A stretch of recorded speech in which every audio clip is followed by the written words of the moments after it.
Сәлеметсіңдер ме балалар? Бүгін қарашаның 26-сы. Сабақтың тақырыбы мынау қалың кітап. Это толстая книга. Мынау қалың кітап. 89-я страница, 89-шы бет. Жаңа сөздер. Вы эти слова знаете, давайте мы еще повторим.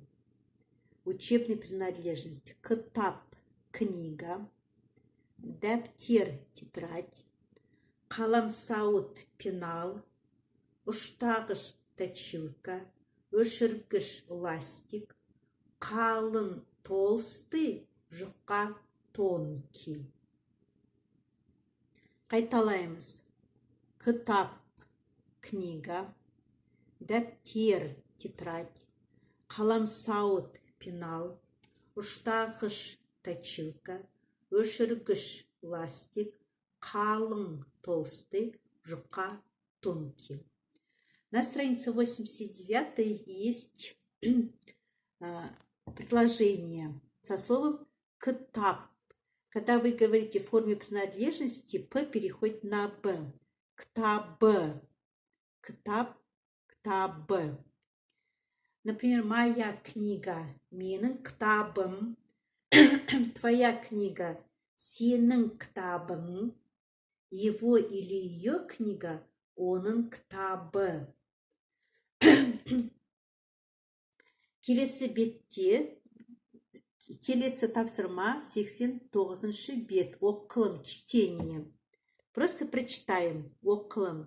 Кітап, книга, дәптер, тетрадь, қаламсауыт, пенал, ұштағыш, точилка, өшіргіш, стерка, сөмке, портфель, сумка, қарындаш, карандаш, қалам, ручка. 90-шы бет. Оқылым. Чтение. Анель говорит, Анель айтады, мынау қалың кітап. Это толстая книга. Әлбек говорит, Әлбек айтады, мынау жұқа кітап. Это тонкая книга.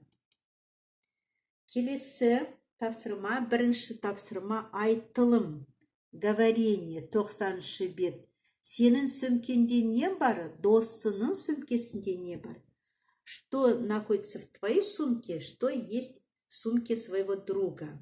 Когда вы скажете, в моей сумке есть, вы должны сказать, менің сөмкемде қалам, қарындаш, кітап, ұштағыш, қаламсауыт бар.